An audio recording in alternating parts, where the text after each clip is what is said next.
جاءتهم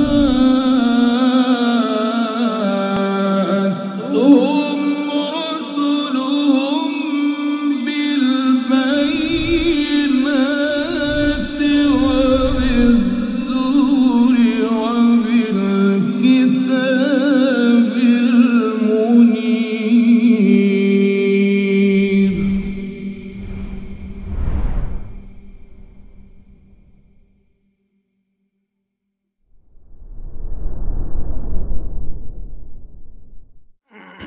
Assalamualaikum warahmatullahi wabarakatuh.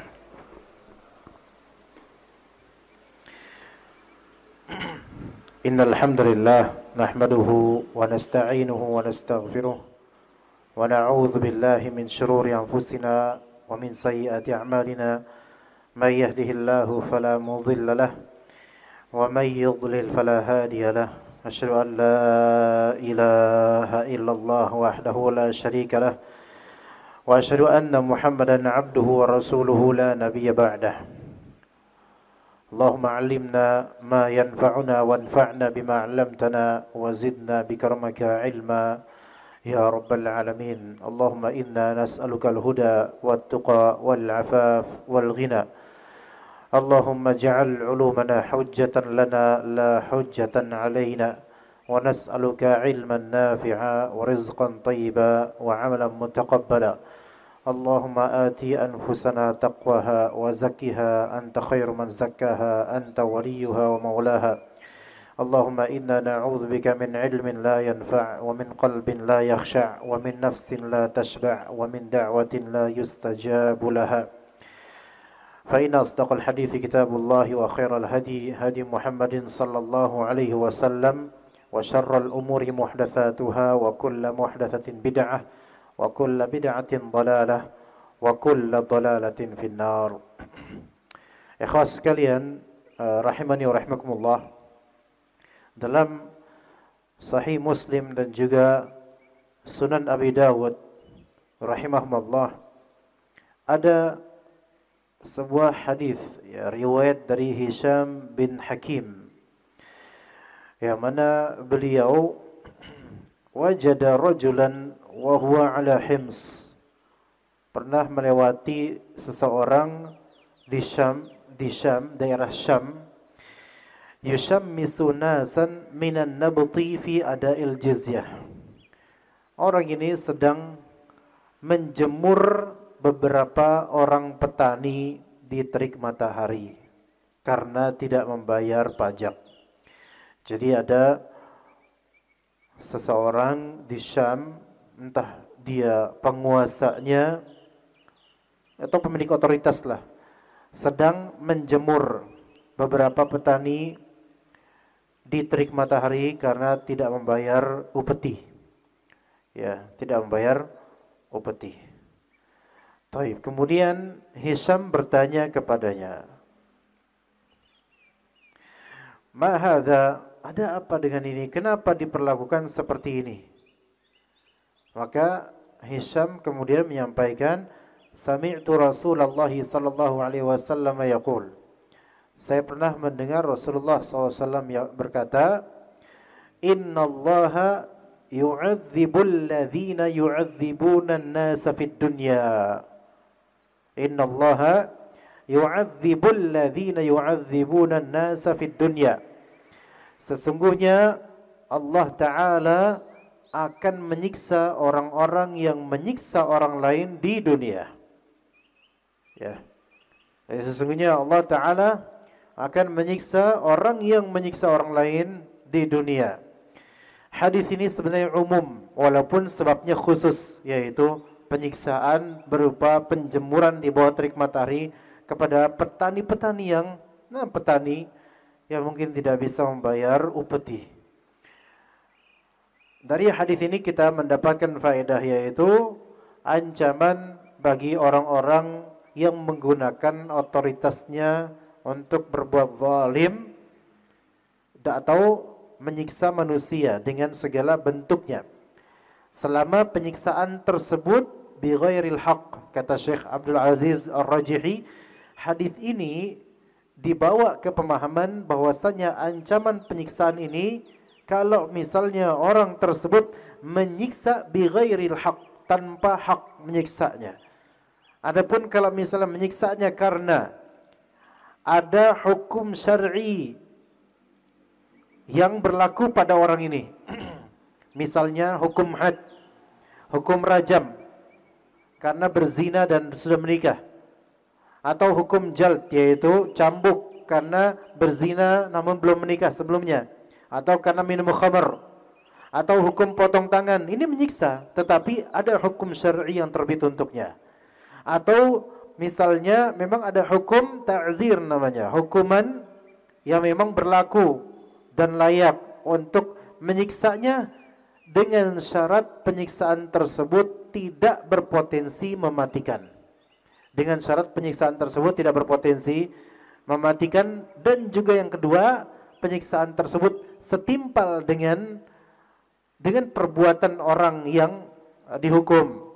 Dan juga yang ketiga, penyiksaan tersebut tujuannya adalah agar kewajiban orang itu harus dipenuhi olehnya, sampai orang itu menunaikan kewajibannya, bukan semata-mata karena pengen menyiksa, tidak. Jadi itu ya jemaah sekalian, maka kalau kita memperhatikan syariat Allah Subhanahu wa taala yang sangat adil, sesungguhnya Allah taala akan mengazab orang-orang yang mengazab manusia tanpa hak. Maksud tanpa hak di sini, tanpa ada hak hukum yang memang diwajibkan oleh syariat atau diperbolehkan oleh syariat.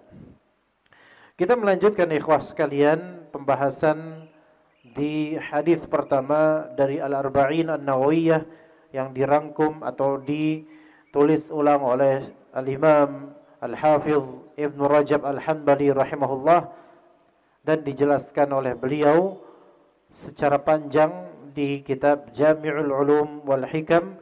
Namun kita insyaallah memakai versi ringkasannya agar mempermudah. Tema kita pada kali ini adalah masalah al-amalu li ghairillah, beramal untuk selain Allah. Tema kita sekarang adalah beramal untuk selain Allah. Ibn Rajab rahimahullah berkata, wa'lam anna al-amala li ghairillahi aqsam. Ketahuilah bahwasanya beramal untuk selain Allah ada beberapa macam. Beramal untuk selain Allah ada beberapa macam. Nah, boleh dipoinkan di sini yang pertama beliau sebut, fataratan yakunu riya'an mahdha.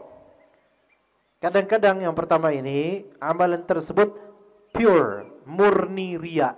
Murni riya. Ya. Dikiaskan dengannya murni riya atau sum'ah. Pengen didengar, pengen dilihat, pengen pamer aja. Murni, amalan tersebut berdasarkan niatan riya, murni. Bihaitsu la yuradu bihi siwa mura'atil makhluqina li gharadin dunyawiyyin. Yaitu keadaan orang ini, dia amalannya ini tidak diinginkan dengan amalannya melainkan mura'at al-makhluqin, supaya dilihat oleh para makhluk. Murni, cuman punya itu. Li gharadin dunyawiyyin, tujuannya duniawi. Orang yang riya itu ya tujuannya duniawi rata-rata. Imma harta, imma pujian, imma popularitas, bahkan imma masalah lawan jenis. Bisa. Dan itu sangat mungkin terutama pada para pemuda. Terutama pada para pemuda. Maka ikhwan sekalian, jangan diri kita maupun siapapun terperdaya dengan apa-apa yang disifati muda dan melejit. Karena itu tidak mesti baik, bahkan fitnahnya besar. Seperti misalnya dai muda, ya, seperti misalnya mahasiswa, orator muda, dan seterusnya itu. Jangan hanya melihat zahirnya saja, melainkan lihatlah di balik itu ada fitnah dan ujian. Bahwasanya sifat riya pengen menonjol, pengen sebagai seorang yang bariz, menonjol.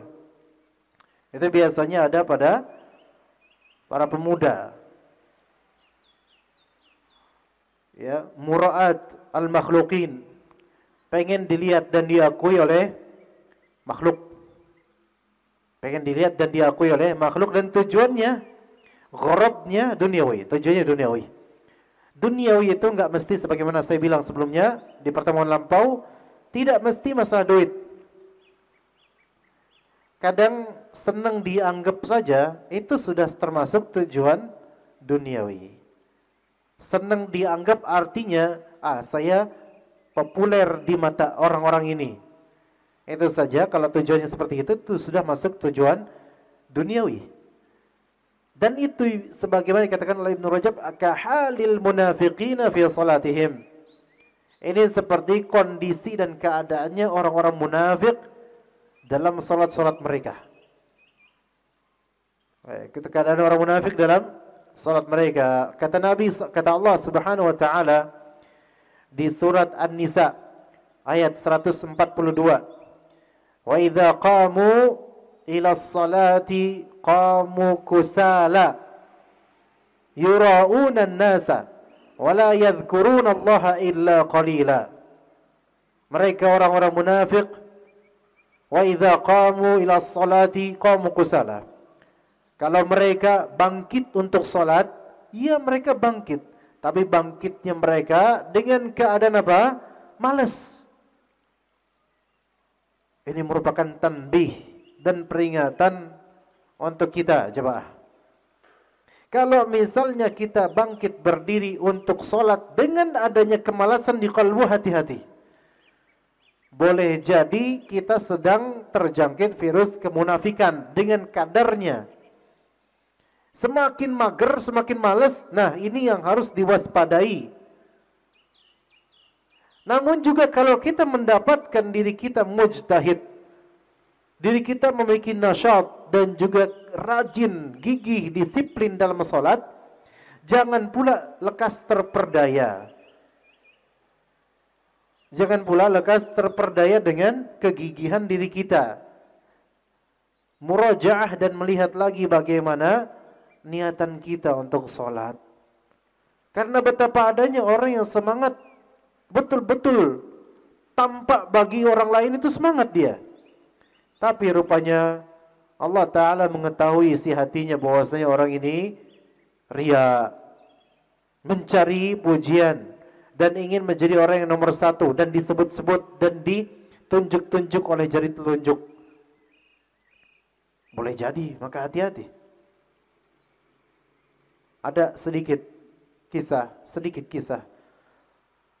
Ada seorang yang Masya Allah tampak dia soleh, selalu solat, sekian lama solat berjamaah, selalu di hadapannya tembok, selalu begitu. Artinya apa?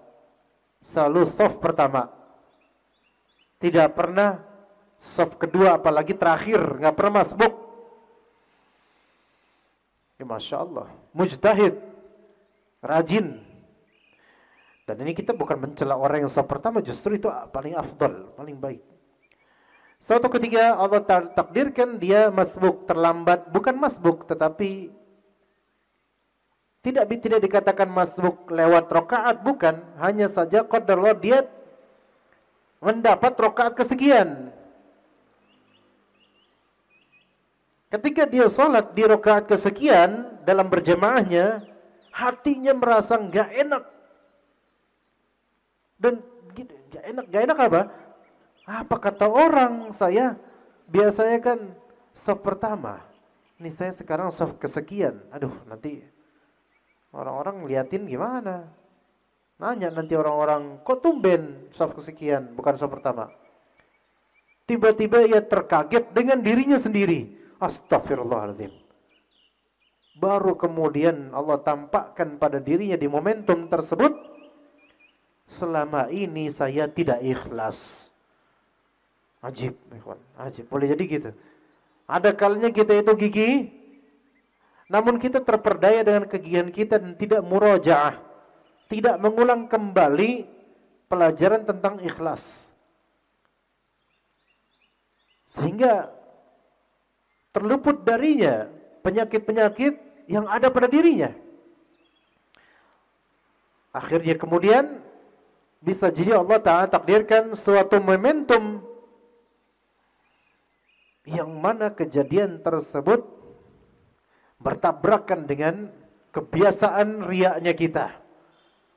Akhirnya kita mendapatkan bahwasanya mendapatkan gambaran-gambaran riya dan ujub kita seperti gambaran matahari di pagi hari, jelas. Baik, orang-orang munafik idza qamu ila sholati qamu kusala. Yang malas-malesan untuk menuju salat berjamaah perlu ditanyakan hatinya. Tapi yang rajin juga jangan jumawa dengannya. Idza qamu ila sholati qamu kusala. Yura'unan nas, ini sebabnya. Mereka suka menampilkan amal-amal mereka ke orang-orang. Riya, yura'unan nas. Makanya kata Nabi SAW, Afqalus salati ala al-munafiqina al-isya wal-fajr. Paling beratnya salat bagi orang-orang munafik itu salat isya dan salat subuh. Pertanyaannya ya ikhwan, apa yang menyebabkan di zaman Nabi orang-orang munafik itu paling berat salat isya dan salat subuh? Apa sebabnya? Ngantuk? Belum tentu. Enggak mesti ikhwan, enggak mesti. Isya enggak ngantuk. Bahkan kan dimakruhkan salat antara maghrib dan isya. Itu yang makruh. Dimakruhkan tidur antara maghrib dan isya. Kalimat tadi ana ralat, bukan salat. Dimakruhkan tidur antara maghrib dan isya karena dikhawatirkan isya kelewat, kebablasan. Tapi makruh bukan haram. Taib. Karena di zaman Nabi SAW hanya 2 salat itu yang penerangannya minim. Ya. Maghrib masih ada terang-terangannya, masih ada terang-terangnya. Ya. Maka karena isya itu penerangannya minim, enggak semua jemaah kelihatan. Sementara orang munafik kalau sholat dia tidak menginginkan, orang munafik itu tidak menginginkan amalannya tercatat oleh malaikat, tidak. Dia hanya menginginkan amalnya tercetak di kalbunya manusia. Itu yang dia inginkan. Jadi perhatian pada orang. Itu yang dia inginkan. Juga begitu pula subuh atau fajar. Gelap. Enggak kelihatan semua orang-orang. Tapi boleh jadi itu membuat apa? Membuat berat salat ini. Berat. Kenapa? Enggak dilihat sama orang-orang, enggak begitu kelihatan. Dan untuk zaman sekarang di Indonesia atau dimanapun lah, terang semua. Kalau sekarang ibrahnya bukan di gelapnya masjid. Jadi orang munafik sekarang, ya munafik amali, ya munafik secara amali. Orang munafik sekarang tetap karakternya sama, yaitu murai, pengen dilihat. Hanya mau sholat berjamaah kalau rame. Ya, kalau rame. Enggak rame, enggak ikutan. Hati-hati. Yang kita rame cuman maghrib. Rata-rata gitu, banyak masjid. Enggak semua ya. Banyak masjid rame cuman maghrib. Isya mulai sedikit, banyak tuh kayak gitu. Alhamdulillah sekarang, alhamdulillah Allah Ta'ala rahmati kaum muslimin, mulai rame juga isya, alhamdulillah. Ketika banyak rame ikutan, tapi ketika sedikit isinya mbah kakung, enggak. Ya, maka hati-hati. Yura'unan nas Wala yadhkurunallaha illa qalila. Ini simahnya orang-orang munafik, tidak mengingat Allah, tidak berzikir kecuali sedikit, dan itu pun riya. Jadi ibadah mereka hampa karena tidak zikir kecuali sedikit, dan itu pun riya. Nauzubillah min dzalik. Jadi ada macam amalan untuk selain Allah yang murni riya. Wa hadzal 'amalu la yashukku muslimun annahu habit. Amalan model kayak gini tidak diragukan lagi bagi orang muslim bahwasanya amalan ini hangus. Ya, tidak ada sedikit pun pahalanya, bahkan dosanya dapat karena riya. Wa anna sahibahu yastahiqqul maqta minallahi wal 'uqubata. Dan pelaku amalan ibadah dengan dasar riya ini berhak untuk mendapatkan murka dari Allah dan hukuman. Al-maqt yaitu murka, kabura maqtan indallah. Baik. Kemudian yang kedua, wa taratan yakunu al-'amalu lillah wa yusarikuhu ar-riya. Kadang-kadang amalannya itu lillahi ta'ala, tetapi yusarikuhu ar-riya, tetapi yang tanya ikhlas, amalnya ikhlas, tapi bercampur dengan riya, berserikat dengan riya, berserikat dengan riya. Maka hal ini ada rincinya, Kalau yang pertama tadi murni riya dari awal, murni pure 100% riya. Nah, yang kedua ini ada percampuran antara ikhlas dengan riya di dalam satu amalan. Maka kata Ibnu Rajab rahimahullah, fa in syarakahu min aslihi fan-nususu as-sahihatu tadullu ala butlanihi wa hubutihi aidha. Kalau misalnya riya tersebut telah bersanding dalam niatan sejak awal ibadahnya, ya sejak awal, ya dari asalnya telah ada, ya riya tersebut dari awal niat sudah ada. Ada niatan untuk Allah ada, tapi ada niatan untuk riya juga dari awal, dari asalnya. Maka nas-nas yang sahihah menunjukkan akan batilnya dan hangusnya amalan tersebut. Batilnya dan hangusnya amalan tersebut. Itu kalau memang dari awal ada niatan riya dari awal. Wa an Abi Hurairah radhiyallahu anhu 'anil Nabi sallallahu alaihi wasallam qala, dari Nabi SAW bersabda, yaqulullahu tabaraka wa ta'ala, Allah tabaraka wa ta'ala berfirman dalam hadits qudsi, ana aghna syuraka'i 'ani syirk.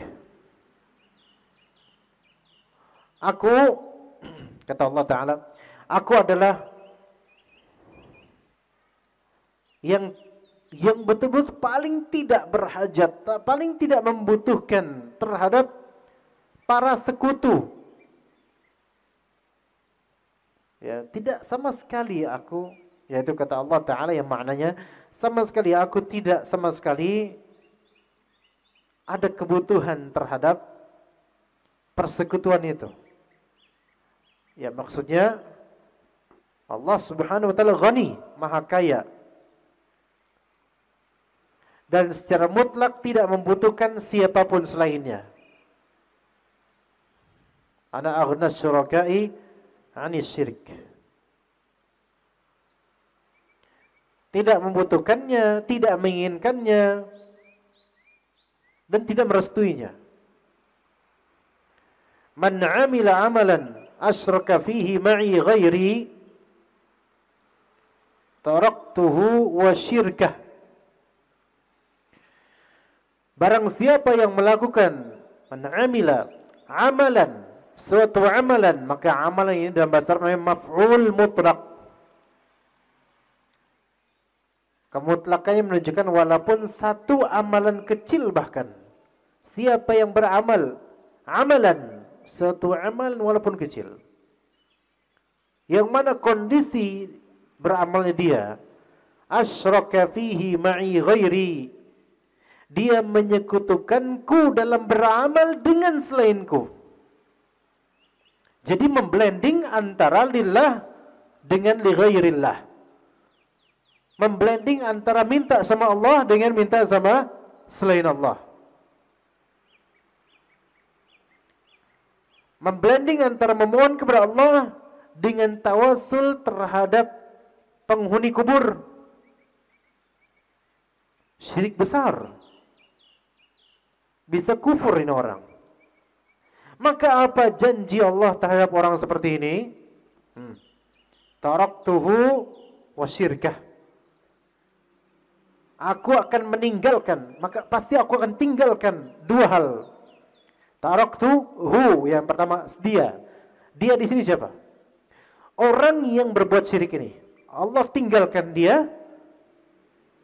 Wa syirkah, dan Allah tinggalkan.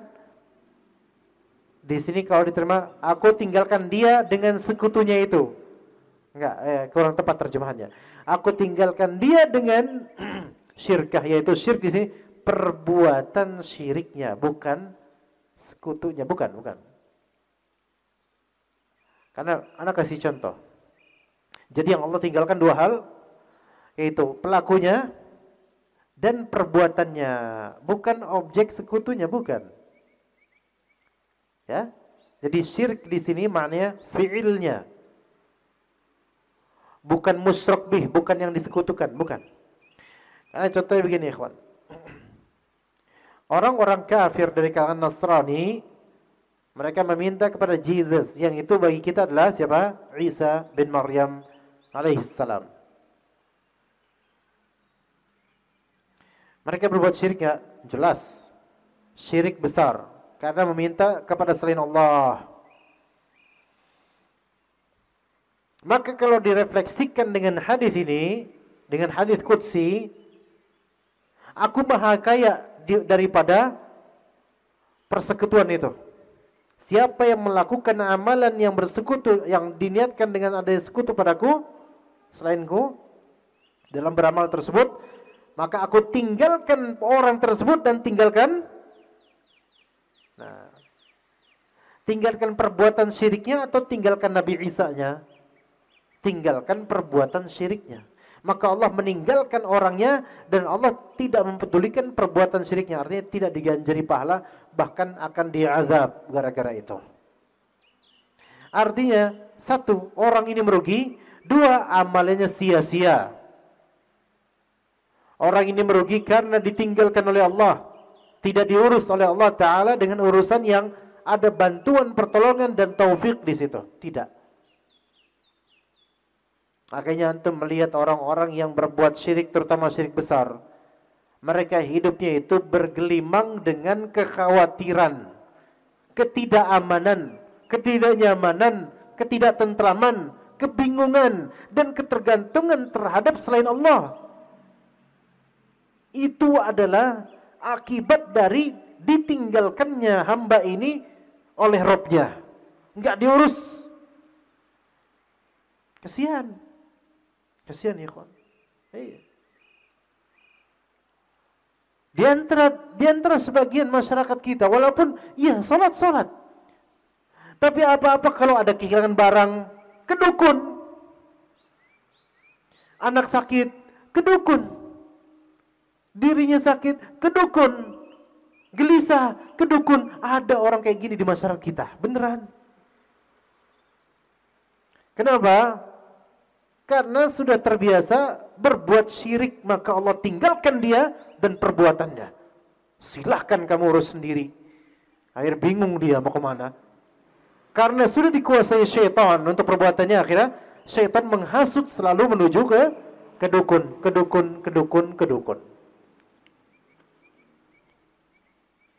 Mau mencari hajat, meminta hajat, ada kebutuhan, pengen nikahin anak, pengen usaha, kuburan. Nikahin anak, ke kuburan. Ada hajat, ke kuburan. Gelisah, ke kuburan. Ngapain? Minta sama kiai ini, tawasulan, istighotahan, tabarukan, dan seterusnya. Lihat orang-orang kalau sudah Allah tinggalkan diri mereka dan perbuatan syirik mereka, maka nggak ada yang bisa menggantikan peran Allah sebagai Rabbul Alamin dan Maha Penolong. Mereka, siapa yang bisa menolong mereka coba? Sementara patung-patung itu, wali-wali yang mungkin sudah dikubur, dan dukun-dukun yang tidak mampu apa-apa, mereka nggak bisa menolong di dunia apalagi di akhirat. Ana aghna syuraka i'ni syirk, faman asyraka fihi ma'i ghairi taraktuhu wa syirkah. Maka jangan sekali-kali berbuat syirik. Kalaupun berbuat syirik kecil, taubat segera. Karena ketika kita melakukan suatu kesyirikan, maka saat itu pula Allah telantarkan kita dan telantarkan amalan kita. Na'udzubillah min dzalik. Repot, gelisah, tidak merasa aman, tidak nyaman, tidak tentram, dan ketergantungan terhadap selain Allah. Ini sudah menyiksa jemaah sekalian. Inilah siksaan duniawi sebelum siksaan ukhrawi. Kemudian itu tadi berkaitan amalan yang berserikat dengan riya dari awalnya, maka tidak sahih amalannya, batil dan hangus. Kata Ibnu Rajab, fa in khalata niyatal jihadi mathalan niyatan ghaira riya. Misalnya, apabila niat jihad dicampur oleh tujuan lain tapi bukan riya, bukan riya. Ya, ada niatan jihad ada. Tetapi ada perserikatan niatan lain. Tapi niatan lain ini bukan riya. Mithlu akhdhi ujratin lil khidmah. Contoh seperti mengambil upah melayani orang lain pas lagi jihad. Ya. Melayani orang lain pas lagi jihad. Jadi di medan jihad dia ini mungkin spesialis ya pensuplai makanan. Tapi dia juga berharap dari amalannya ini dia mendapatkan ujrah, upah. Ya. Ya begitu. Au akhdhi syai'in minal ghanimah, atau mendapatkan sesuatu dari ghanimah. Ya, jadi ada niatan kayak gitu. Mau perang tapi terbesit niatan dan pikiran semoga nanti mendapatkan ghanimah, harta rampasan perang. Awit tijarah, atau bahkan berdagang tujuannya. Imma berdagang pas lagi peperangan, imma berdagang setelah perang nanti. Karena nanti kalau misalnya saya menang perang akan dapat pembagian qismah ghanimah. Kemudian dengan itu saya punya modal untuk apa? Untuk dagang. Iya, itu baik niatan jihad, niatan umrah, niatan haji. Itu gimana? Maka jawabannya kata Ibnu Rajab, naqasa bidzalika ajru jihadihim wa lam yabtul bil kulliyah. Ini penting. Berkurang ganjaran pahala jihadnya, tetapi tidak hangus secara total. Hanya saja karena ada perserikatan niatan duniawi agak berkurang.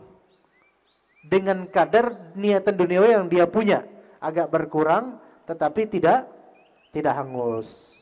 Ini boleh dikiaskan dengan selain jihad, umrah. Ingat, ini untuk perserikatan niatan amalan ibadah dengan niatan yaitu dunia. Tapi bukan riya, bukan sum'ah. Adapun kalau riya pengen dipuji orang, maka ini syirik asghar. Maka ini sudah bisa hangus amalannya. Tapi kalau niatannya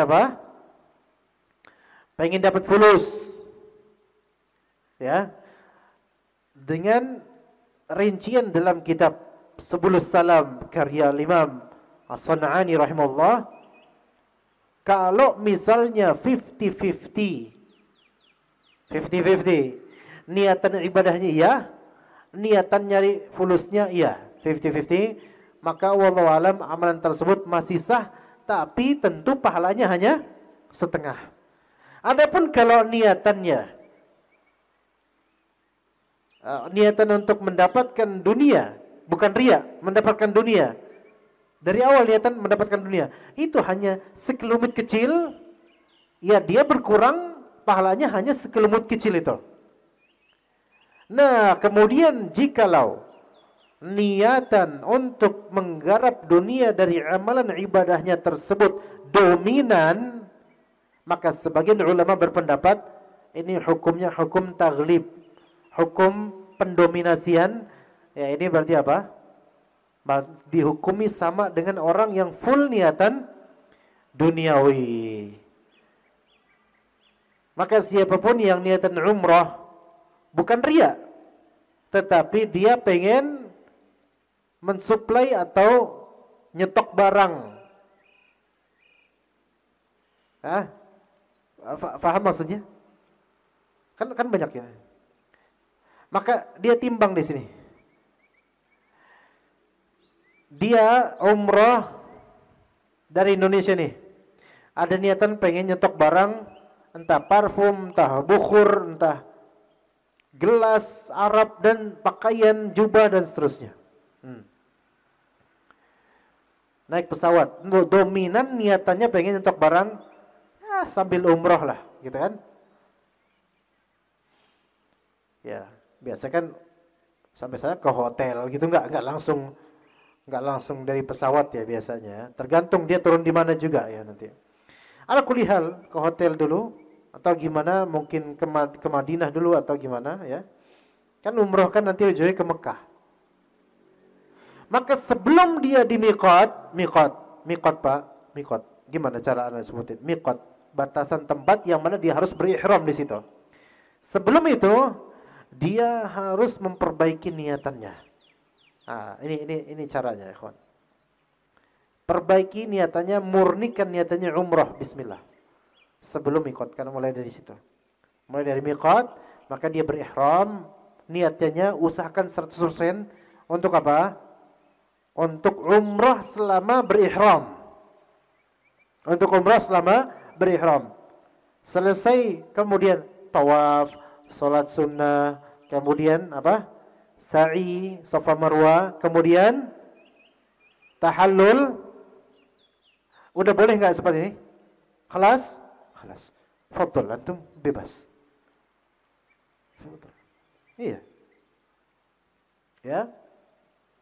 Tapi tetaplah berzikir, cuman fantashiru fil ard.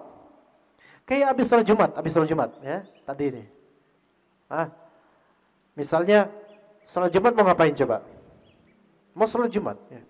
Selesai salat Jumat, Assalamualaikum, zikir sebentar, salat ba'diyah, boleh 2, boleh 4, tafadhol. Selesai dari itu, bebas, tafadhol. Mau ngapain terserah. Ya, begitu ya. Begitu. Jadi bisa tetap ikhlas insyaallah. Kalau umrah insyaallah bisa. Begitu juga dengan haji. Cuman haji tentu waktunya lebih lama sehingga membutuhkan keikhlasan yang lebih tebal. Nah, baik. Kemudian dari Abdullah bin Amr dari Nabi SAW beliau bersabda, "Innal ghuzata idza ghanimu ghanimatan ta'ajjalu thulutsai ajrihim, fa in lam yaghnamu syai'a tamma lahum ajruhum." Innal ghuzata, sesungguhnya para pasukan perang, idza ghanimu ghanimatan, kalau mereka telah mendapatkan harta rampasan perang, ta'ajjalu thulutsai ajrihim. Jadi mereka ini pas datang dapat harta rampasan perang tuh mungkin ada niatan sedikit berubah gitu. Maka tetap pahala mereka dapat thulutsai itu 2/3 dari pahala full jihad, 2/3. 2/3. Itu kalau mereka ada niatan pengen dapat apa? Ghanimah, harta rampasan perang. Tapi ternyata fa illam yaghnamu syai'a, kalau mereka nggak dapat apa-apa dari ghanimah, tammalahum ajrahum, pahala-pahala mereka sempurna semuanya. Gitu. Seperti ibarat gini nih, Pak.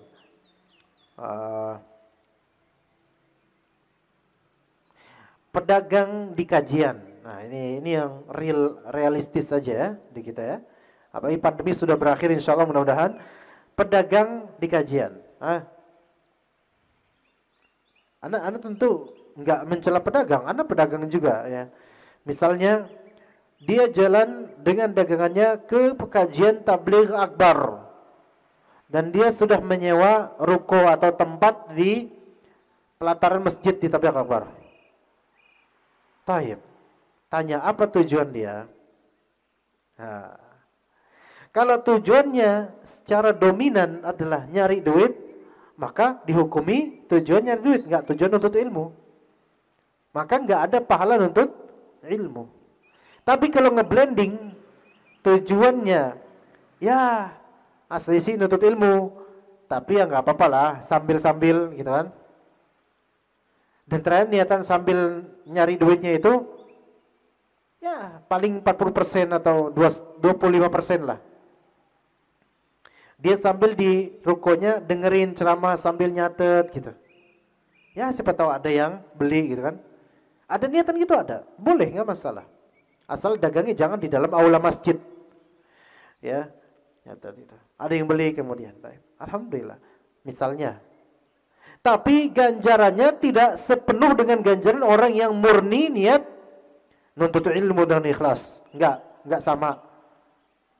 Enggak sama. Karena dia ada niatan lain, ya. Taib. Ternyata lapaknya enggak laku. Lapaknya enggak laku. Dia ada niatan untuk nyari duit. Tapi dia juga belajar. Qadarullah selesai kajian enggak laku. Allah musta'an. Nah, kasihan. Enggak ada yang beli. Maka kalau dikiaskan dengan hadis ini, tamma lahum ajruhum. Pedagang-pedagang seperti ini sempurna ganjarannya. Ajib. Karena Allah Maha merahmati.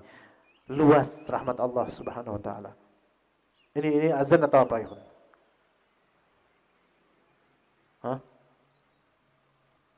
Harusnya azan jam berapa, ikhwan?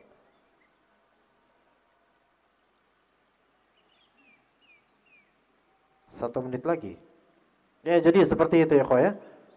Itu silakan dikiaskan dengan apa? Tapi orang pedagang seperti tadi, kalau dia berdagang sebenarnya untuk menjauhkan diri dari minta-minta dan untuk menafkahi keluarganya, dia dapat pahala berjuang menafkahi anak istri walaupun gak laku. Jadi ini kabar gembira untuk para pedagang di kajian. Ya, cuman kalau bisa sih nuntut ilmu yang sungguh-sungguh ya. Insyaallah kita teruskan setelah salat Isya. Wassallallahu ala nabiyina Muhammad wa ala alihi wa sahbihi ajma'in. Baik, bismillahirrahmanirrahim. Alhamdulillah wassalatu wassalamu ala Rasulillah, amma ba'd. Dikatakan oleh Ibnu Rajab Al-Hanbali rahimahullah, wa amma in kana aslul amali lillah. Adapun kalau misalnya seseorang beramal dan pada asalnya dia beramal karena Allah, ikhlas, pada asalnya ikhlas. Thumma tara'at alaihi niyatur riya. Namun kemudian tara'at, yaitu terlintas pada dirinya niatan riya. Maka ada beberapa kondisi. Fa in kana khatiran wa dafa'ahu. Kalau misalnya itu hanya sebuah lintasan pikiran, kemudian dia berusaha menepisnya, fala yadurruhu bighairi khilaf. Maka selentingan pikiran riya tersebut tidak membahayakan pahala amalnya, sempurna insyaallah. Asal dengan syarat, satu, itu hanya selentingan pikiran untuk riya. Dua, dia bergegas menepisnya, tidak menikmatinya, tidak meneruskannya. Dan hal ini sering terjadi pada diri kita. Namun kemudian, wa inistarsala ma'hu, tapi jika dia membiarkan pikiran untuk riya tersebut menyertai ibadahnya, maka ini pertanyaan, fahal yuhbatu amaluhu am la yadurhu dhalik wa yujaza ala asli niyatihi, apakah amalannya itu akan menjadi gugur atau sebaliknya, peliharaan niatan riya ini yang tiba-tiba datang ini dipelihara, apakah ini tidak memadaratkan pahalanya sehingga tetap diganjari sesuai asal niatan awal? Maka beliau mengatakan, fi dzalika ikhtilafun bainal ulama'i minas salaf, ada terjadi perselisihan pendapat antara ulama salaf. Qad hakahu al-Imam Ahmad wa Ibnu Jarir At-Tabari, yang mana perselisihan ini telah disebutkan oleh al-Imam Ahmad dan al-Imam Ibnu Jarir At-Tabari. Wa rajjaha, kedua imam besar ini menguatkan pendapat dan mentarjih bahwasanya anna amalahu la yabtulu bidzalika wa annahu yujaza biniyatihil ula, bahwasanya orang yang dari awal ikhlas beramal, terbit kemudian di tengah-tengah beramal tidak ikhlas, niatan riya, maka karena niatan riya ini terbit di tengah-tengah dan bukan pada asalnya, maka tidak la yabtulu dzalika, atau la yabtulu amal bidzalik, amalannya tidak batil, maksudnya tidak gugur pahalanya, karena aslun niyahnya adalah ikhlas. Dan wa annahu yujaza bi niyatihil ula, dia akan diganjari sesuai dengan niatan pertamanya. Karena niatan pertamanya ikhlas, maka dia diganjari niatan pertamanya. Wa huwa marwiyun 'anil Hasan al-Basri wa ghairihi, dan ini diriwayatkan dari Al-Hasan al-Basri dan lainnya.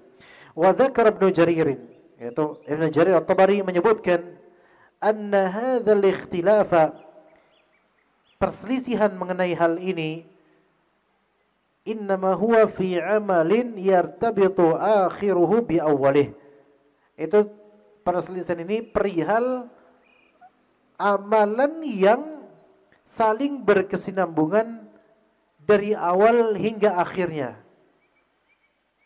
berkesinambungan dari awal hingga akhiran amal, seperti salat, seperti puasa, siyam, seperti haji. Karena salat satu paket, setiap gerakan amalan di dalam salat itu berkesinambungan satu sama lainnya dalam satu wadah yang disebut salat. Pun begitu dengan puasa, dari awal fajar sampai kemudian ghurubus terbenamnya matahari. Ini saling berkesinambungan, memiliki irtibat, yaitu ikatan antara awal sampai akhir, satu paket. Kemudian haji juga begitu. Maka dikecontohkan di sini salat misalnya. Ketika mau salat ikhlas, salat sunnah. Namun ternyata dia merasa ada fulan atau fulanah terbetik pada pikirannya riya, dan dia melakukan istirsal dengan niatan riya. Istirsal itu membiarkannya riya, meneruskannya. Maka ini kata para ulama khilaf di antara ulama, apakah batal amalannya atau tidak. Maka yang lebih rajih adalah kata Ibnu Rajab, kata Imam Ahmad dan At-Tabari rahimahumullah, bahwasanya dia diganjari sesuai asal niatan dia. Tapi untuk bagian yang riya tersebut enggak diganjari pahala. Begitu. Yaitu untuk amalan-amalan sepaket yang setiap akhir dan awalnya itu berkesinambungan, bersambungan, memiliki irtibat dan ikatan.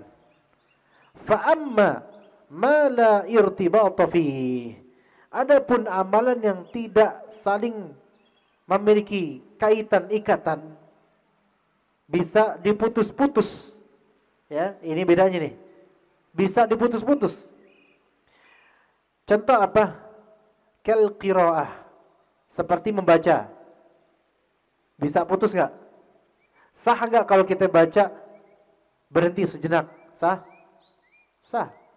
Misalnya kita baca Al-Quran, Bismillahirrahmanirrahim, Qul huwallahu ahad. Waduh, telepon. Cuma miss call doang ya. Kita teruskan, Allahus samad. Ini antara awal dengan akhir tidak ada keharusan irtibat. Bisa dipotong, bisa diputus. Atau zikir pada umumnya. Misalnya kita zikir pagi petang. Ya. Allahumma afini fi badani, Allahumma afini fi sam'i. Lihat-lihat dulu buku sebentar. 5 detik lihat ya. Terputus kan? Terputus. Allahumma afini fi basari, la ilaha illa anta gitu. Sah enggak amalan tersebut? Sah. Ini terputus-putus nih amalannya. Dan boleh, karena ini zikir boleh terputus antara kalimat dengan kalimat lainnya, bukan antara kata dengan kata lainnya, kalimat dengan kalimat lainnya. Juga infaqil mal. Infak itu bisa partisial, secara parsial. Contoh, antum punya uang 100 ribu, 50 ribuan 2 lembar. Dan antum pengen infak 100 ribu, dua-duanya pengen antum infakin. Ya.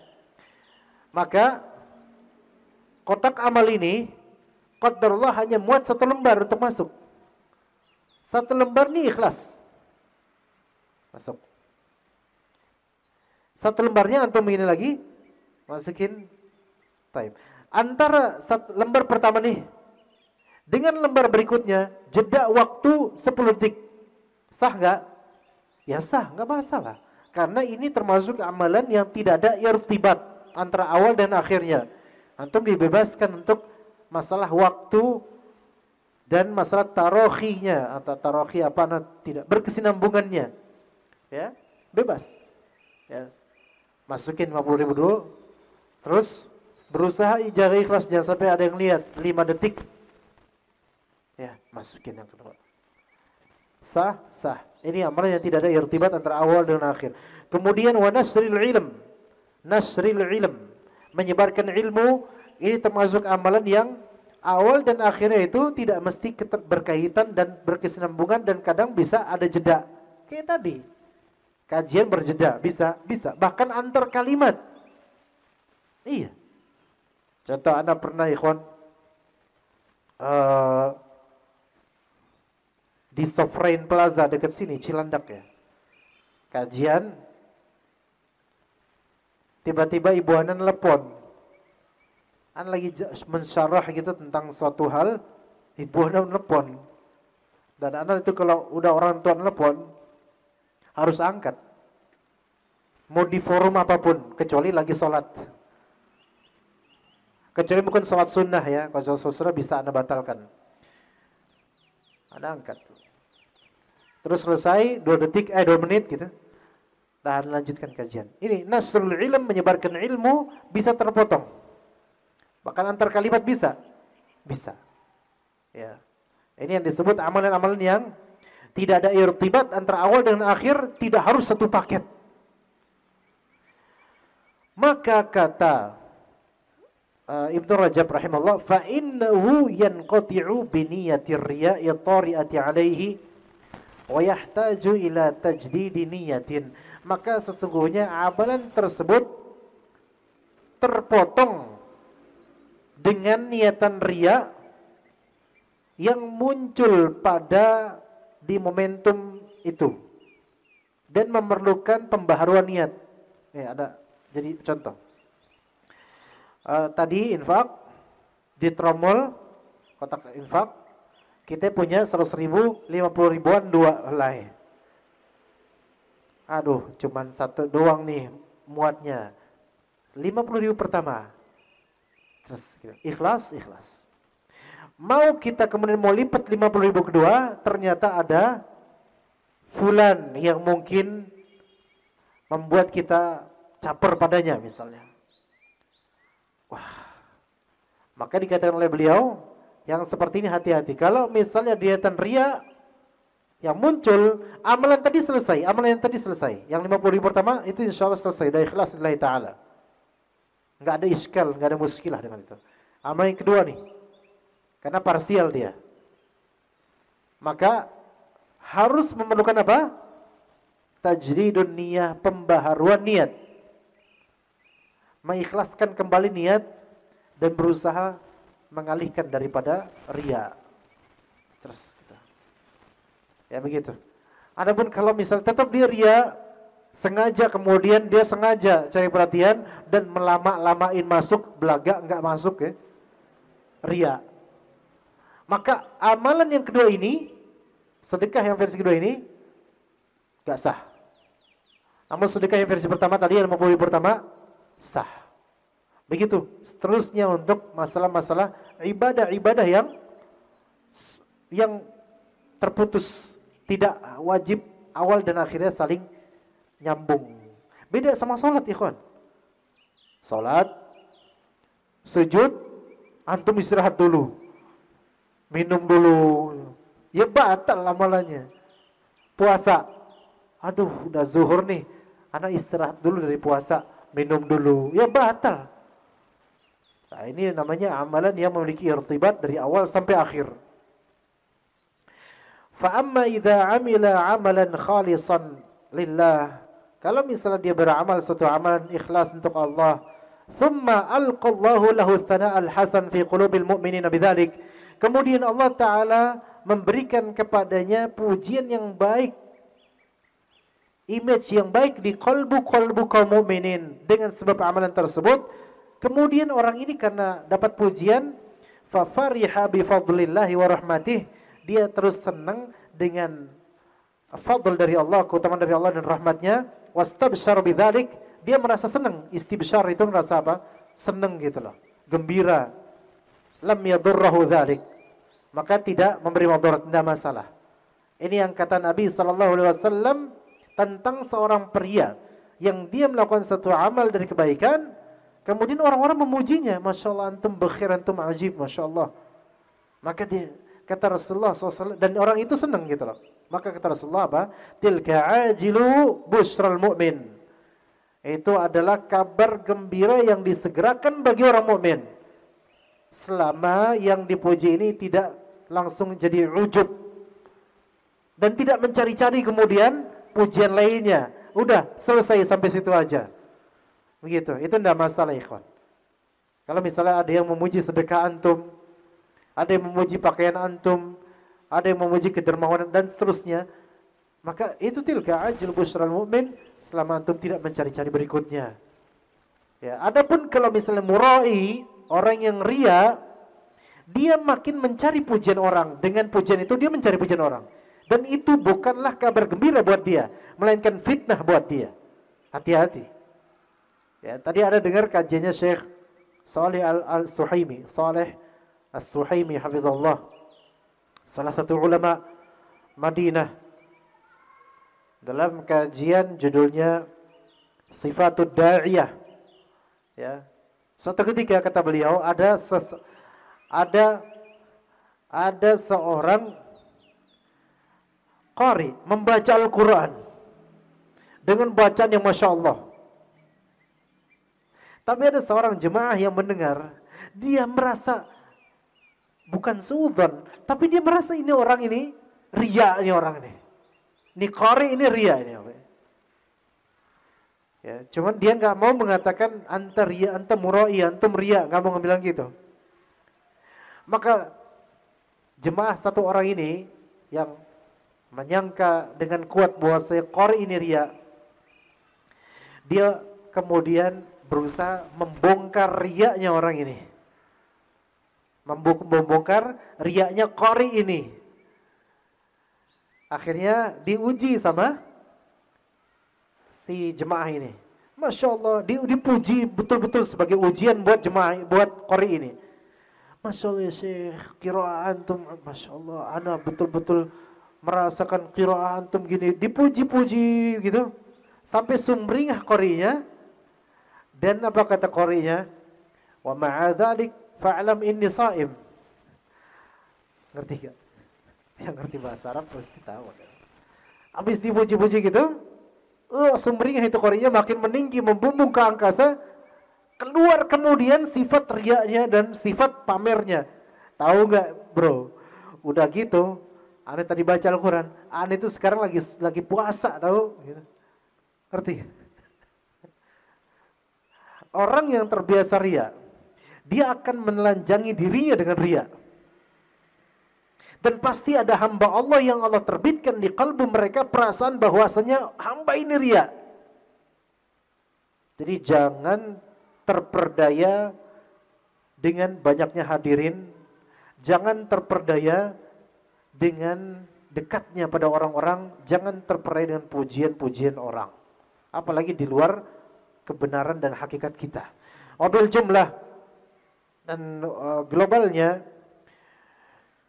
fama ahsana qaul Sahal bin Abdullah Tustari, betapa bagusnya perkataan Sahal bin Abdullah Tustari, laisa 'ala nafsi syai'un asyaqqu minal ikhlas li'annahu laisa laha fihi nasib. Tidak ada sesuatu yang lebih berat atas jiwa daripada ikhlas, karena jiwa itu tidak mendapatkan bagian daripada ikhlas dan sulit mendapatkan bagian keikhlasan untuk jiwa. Dan niat tempatnya di hati, karena niat itu adalah qasdul qalb, niat itu adalah maksud dari qalbu. Wala yajibu talaffudhu bima fil qalbi fi syai'in minal ibadat. Dan apa-apa yang ada di dalam hati pada ibadah tidak wajib dilafalkan. Bahkan menurut sebagian ulama itu adalah kebid'ahan. Wallahu taala alam. Kita cukup sampai sini jemaah sekalian. Alhamdulillah hadis pertama telah selesai. Insyaallah pada Jumat mendatang ya ada kajian di Cengkareng. Jadi insyaallah pada pekan ketiga insyaallah kita akan lanjut penjelasan hadis Jibril. Hadis kedua dari Al-Arba'in An-Nawawiyah. Jazakumullahu khairul jazaa ala husni istima'ikum wa hudurikum.